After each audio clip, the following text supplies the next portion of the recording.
So if you were a total beginner, what would you tell yourself, knowing what you know now about getting into like outdoor adventure stuff? Like what advice would you have for like a total beginner? Whew. Yeah, similar to what Lori said. Don't go with a significant other. But I mean, yeah. I tried to take my husband skiing once, and this is when we were first dating. And he was like, "How do you turn?" And I was like, "I don't know. You just do. You just do it. You just do the muscle up, Jared. I don't know. But like, I've been skiing since I could like walk basically. So like, I literally have no idea. I'm like, I don't know. My muscles just do it. So yeah, number one would be don't go with a significant other. If it's something like skiing or snowboarding, I would say take a lesson. And then as far as like other like hiking or camping or trail running, pick something close to home. State parks or county parks, pretty much no matter where you live, you're going to have something like that. So pick something like that. Pick, like a 1 or 2 or 3 mile loop, and start there, and start with the gear that you have. You don't need like fancy outdoor leggings. Like the leggings you wear to work out in are fine. The backpack that you bring your laptop everywhere, like that's fine. Your tennis shoes are fine. You don't need Ultra Lone Peaks to go on a hike. So yeah, I'd say start with what you have and start close to home. Alternatively, start searching Facebook for hiking groups in your area if that's like what you want to get into. There are so many like rad meetup groups and Facebook groups out there that have these meetups and education, and most people in those groups are just super happy that you're there and that you want to like try and get out, and they want to help you. Or you can join the Back of the Pack community, where we literally like provide all of that for you, education and meetups and things like that. So, but yeah, mostly just start small and start close to home, and yeah, just start with what you got. Do you like?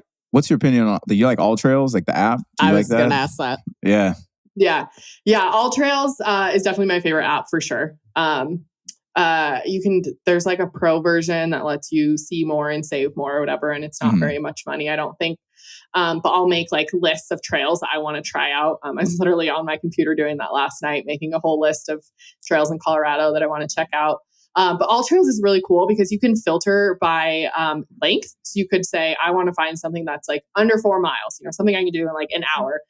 You can also filter by difficulty. So easy, moderate, challenging. Certainly if you're just starting out, like pick easy or moderate. The more challenging ones are going to have a lot of vert, and you're going to hate it, and you're never going to want to do it again. Well, it's also scary and dangerous because I was reading on some hikes and stuff, and because I went to Oregon, and some of these hikes, like they're like, there's no trail, yo. Like if you get lost, you get like better bring GPS. I'm like, I don't have any of that stuff. Yeah. So yeah, for sure. Yeah. Pick the easy ones, pick what's close to home. They'll also like All Trails will have like the most popular trails. So those are good ones because you know that you're not going to be like the only person out on the trail. You're going to be, you can ask other people questions. If you come to a T in the trail and you're not quite sure, there's always going to be someone around.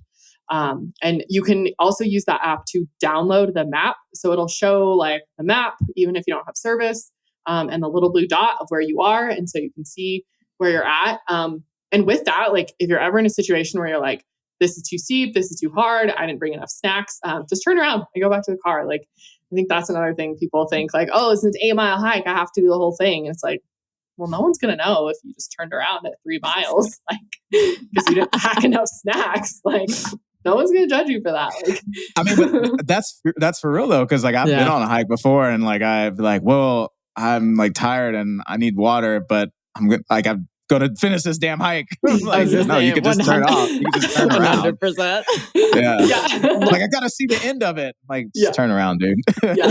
One of the other, my dad's name is Skip, and a lot of my like life lessons and my little one-offs have come from him. And another thing that he always used to say when we were younger is the mountain's been there a long time. It's going to be there a lot longer. So, live to adventure another day, or what? I mean, even if it's not life or death, like if you're not having fun, like what's the point? If you're totally hypoglycemic or hot or cold or whatever, like the hike will be there next week. Like you could go back.